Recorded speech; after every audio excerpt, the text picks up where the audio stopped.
before. They're not even temporary buckets. There's no buckets. That will be our goal.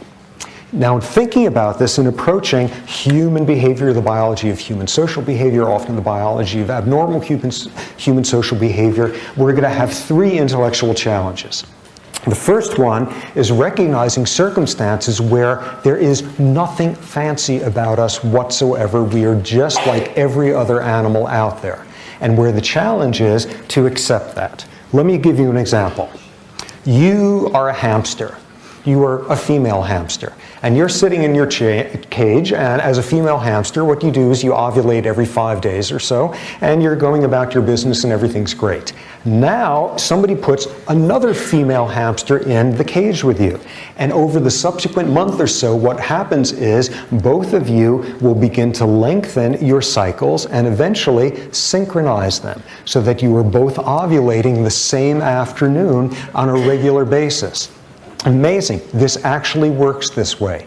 And menstrual ovulatory synchrony, people understand how this works in hamsters. It is done with olfaction, with pheromones, with chemical airborne signals from one female to another. And you can prove this by electrically recording from olfactory systems, or if you don't have much funding, you could take like a paper clip over the female hamster's nose, and she doesn't synchronize then. It's all done with olfaction. And what's most amazing is you put the two females together, and there's a way of disrupting it. Put a male hamster in there, and suddenly the cycles desynchronize and shorten, and you break it up with male pheromones. And what's even more remarkable is you put the two females together, and it's not random who synchronizes the other one. The dominant female synchronizes the subordinate one.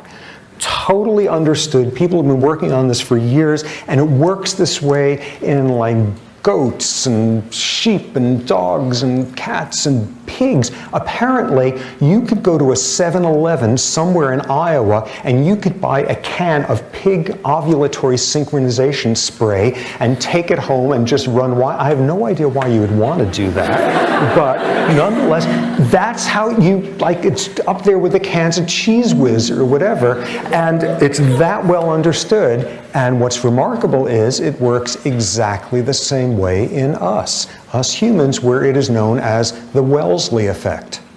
The fact that over the course of freshman year, this was first shown in Wellesley, 1970, over the course of freshman year, women, freshman year roommates tended to lengthen and synchronize their cycles, and it was done with olfaction. Women who had olfactory deficits didn't synchronize with their roommates. They would synchronize unless they were having close, intimate relationships with a male, in which case they desynchronized. And what's most cool of all is it's not random who synchronizes to who.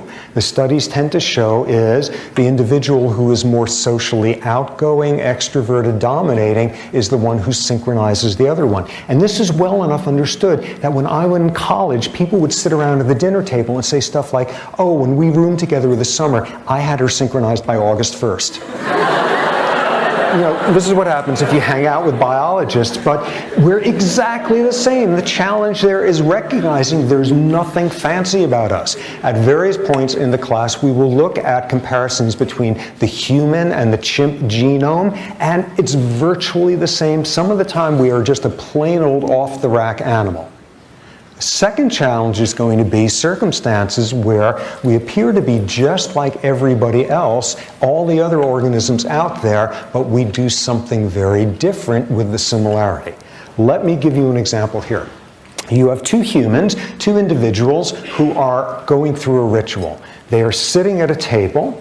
They're absolutely silent, they're making no eye contact, and they do nothing more physically taxing than every now and then one of them picks up their hand and moves a little piece of wood on the table. And if these happen to be the right two individuals in the middle of a chess grandmaster tournament, these people are maintaining blood pressure for 6 hours running that you only see in a marathon runner. These people are going through thousands of calories a day doing nothing more than thinking. And this is outrageous because you look at one of these chess grandmasters who's just taken down an opponent and took their queen or whatever, and they will have the exact same physiology as some male baboon on the savannah who's just ripped the stomach open of his worst rival. And we're doing it there just with thought. And some of the time, what's remarkable about us is we have absolutely typical boring physiology, but we use it in ways that no other animal could. We get stressed by the inevitability of our mortality. We get stressed by reading something awful that has happened to a child on the other side of the planet. We get stressed by somebody zooming past us in some sports car, and we decide that we are now economically inadequate. And you never even see the person's face. You just see the car. We get stressed reading about something awful happening to a character in a novel. This is a whole realm of things that we could do that nobody else does. And on the flip side, we can feel compassion and empathy for a loved one, but we can also do the same for someone on the other side of a planet in a refugee camp. We can feel compassion for a member of another species. We feel badly when our pets are injured. This is another realm where the physiology of the response, the empathy, the emotional bonding, all of that, it's the same boring physiology as every other animal out there, and we are using it in a way that is unrecognizable. Now, some of the time, the challenge is the third category, which is when we are doing something that no other animal out there has anything remotely similar to. Let me give you an example here, a shocking example. You have a couple. They live together. They come back at the end of the day from work. They talk. They eat dinner. They talk some more. They go to bed. They have sex. They talk some more. They fall asleep. The next day, they do the same exact thing. They come home from work. They talk. They eat. They talk. They go to bed. They have sex. They talk some more. They do this every single night for 30 days running. Hippos would be repulsed by this because hardly anybody out there in the animal kingdom has non-reproductive sex, let alone day after day, and nobody else out there talks about it afterward. And what we've got here is a whole novel domain of human behavior, language use, aspects of our sexuality, this profoundly damaging human uniqueness of some individuals confusing aspects of sexuality with aggression. In some cases, we are going to be out there on our own trying to understand what's up. Okay, so that will be the general strategy for the course.